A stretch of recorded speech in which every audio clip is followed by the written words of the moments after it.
एक बार की बात है कि कबूतर भगवान के द्वार पे बैठा हुआ था और काल उस रास्ते से गया भगवान से मिलने के लिए गया तो मुस्कुराते हुए उस कबूतर को चला गया। अब चला गया तो महाराज खतर कांपने लगा, पसीना पसीना हो गया, पूरा पसीना पसीना इसलिए हो गया कि महाराज अगर काल गुजर जाए क्या छोटा सा जीव है महाराज।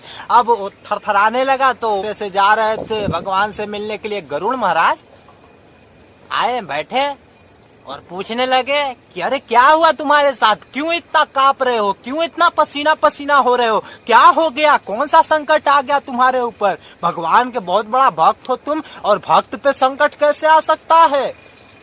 तो कबूतर कहने लगा अरे महाराज अभी अभी जैसे ही मैं यहाँ पे बैठा हुआ था वैसे ही इस रास्ते से काल गए हैं भगवान से मिलने के लिए और मुझे देखकर मुस्कुरा कर चले गए हैं। सुना हूं मैं अगर काल मुस्कुरा दे किसी के सामने तो उसका खैर नहीं है। अगर व्यक्ति के सामने से एक बिल्ली भी गुजर जाए तो वो महाराज इंसान खड़ा हो जाता है और उसको जब तक वहां से कोई व्यक्ति दूसरा ना गुजर जाए, जब तक दूसरा गुजर ना जाए उस चाहता है कि दूसरे पे काल आए, मुझ पे कभी ना आए, दुख संकट दूसरे पे आए, मेरे पे आएगा। माटी का पुतला नहीं, मैं हीरे का बना हूँ, हीरा कभी गिरूंगा ही नहीं, कभी मिट्टी नहीं होऊंगा। इस दुनिया में यही लोग तो हैं जो बिल्ली तक से डरते हैं। और गरुड़ महाराज कहने लगे अरे तू क्यों चिंता करता है, मैं हूँ ना। गरुड़ महाराज पंछियों के राजा है महाराज, पंछियों के राजा। अब अपने शिष्य पे, अपने बच्चे पे, अपने चेले पे कोई संकट आने देगा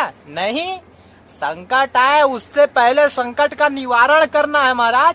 तो वो क्या किए गरुड़ महाराज, उस कबूतर को उठाए और कबूतर को लेकर चल दिए महाराज 7 समुंदर पार। 7 समुंदर पार लेकर चले गए महाराज। वहां पे एक गुफा था, वहां पर ले जाके उस कबूतर को बिठा दिए। अब बिठा दिए, जैसे ही वापस आ रहे थे वो समय देखिए कि जैसे ही वापस लौट रहे थे वैसे ही वो काल वापस लौटकर भगवान से मिलकर वापस वो भी लौट रहे थे। दोनों का सामना हुआ और गरुड़ महाराज से काल पूछने लगा अरे महाराज रुकिए थोड़ा आपसे बात करना है, आपसे कुछ बात करना है। अब गरुड़ महाराज रुके, कहने लगे क्या बात करना है, मुझसे क्या बात करना है। तो काल कहने लगा महाराज यहाँ पे आपने देखा क्या, एक कबूतर बैठा हुआ था। गरुड़ महाराज कहने लगे हाँ बैठा था, आप उसे देखकर मुस्कुरा रहे थे क्या। आप उसे देखकर, काल से पूछने लगे गरुड़ महाराज आप देखकर उसे मुस्कुराए क्यों। वो कबूतर मुझे बता रहा था कि आप उसे देखकर मुस्कुरा रहे थे। काल बोला महाराज पहले तो मैं आपको थैंक्स बोल दूं। अब गरुड़ महाराज कहने लगे मुझे क्यों थैंक्स बोल रहे हो, मैंने क्या किया। अब कह रहा है सुनिए महाराज सुनिए। काल बोला सर उस कबूतर को देखकर हम मुस्कुराए क्यों थे, आपको ये बता ही देते हैं। कबूतर को जब मैंने देखा तो उसकी मृत्यु सिर्फ 2.5 घड़ी थी और उसको मुस्कुरा मैं इसलिए देख कर रहा था कि उसकी मृत्यु इस जगह पे, इस स्थान पे नहीं थी, इसकी मृत्यु 7 समुंदर पार उस गुफा में थी। कबूतर लाख कोशिश कर ले फिर भी वो उस 7 समुंदर पार उस गुफा में नहीं पहुंच सकता था महाराज, नहीं पहुंच सकता था। आपका थैंक्स इसलिए कि आपने उसका मृत्यु आसान कर दिया। आप वो नहीं जा सकता था मगर आप उसे वहां पर छोड़ कर आ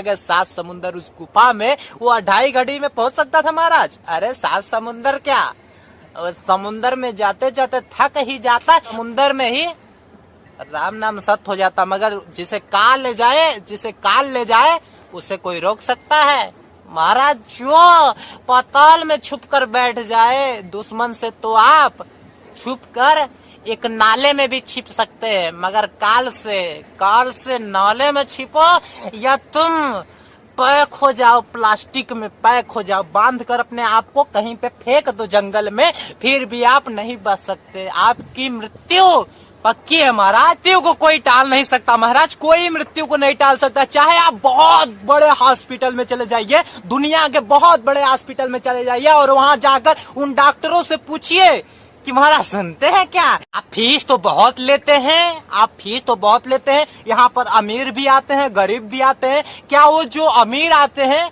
उनकी मृत्यु नहीं होती क्या।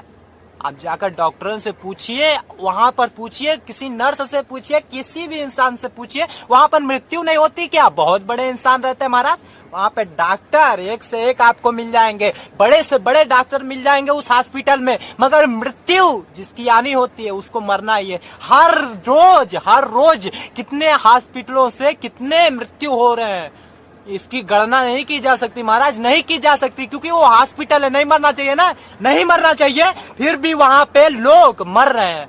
उनकी मृत्यु टल नहीं सकती, कहीं भी रहे हो नहीं टल सकती, किसी ना किसी कारण मृत्यु होना ही होना है, निश्चित है। वो कोई रोक नहीं सकता, कोई टाल नहीं सकता, चाहे वो यमराज ही का भक्त क्यों ना हो, यमराज भी उसे ले जाना ही पड़ेगा। यमराज को, उस भक्त को अपने, जो यमराज का भक्त है, अरे यमराज, मैं उसका भक्त हूँ यमराज का। यमराज मुझे नाले में, यमराज मुझे यमलोक में ले तो जाएंगे मगर नरक में नहीं भेजेंगे।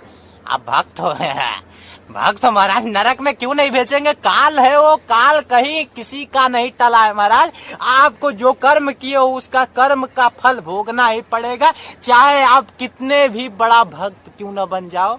भगवान का भक्त बनोगे उसकी अलग बात है, आपका पाप टल जाएगा, आपके पापों का निवारण हो सकता है, मगर किसी शैतान का आप भक्त बनते हो, नरक में, ओखली में आपको भूंजा जाएगा, तेल में, कढ़ाई में, जैसे कि पकौड़ी छानते हैं ना महाराज, पकौड़ी, उस जलते हुए कढ़ाई में, उस जलते हुए कढ़ाई में पकौड़ी छन्न से डालते वक्त एकदम छन्न से आवाज आती है महाराज, वैसे ही कढ़ाई में लेकर खूब रगड़ता है उस पापी इंसान को। इस वीडियो में यही कहना था हमारा, समझाने का मकसद यही था कि मृत्यु कोई टाल नहीं सकता, मृत्यु से कोई भाग नहीं सकता, मृत्यु से कोई छुप नहीं सकता। इंसान के आने से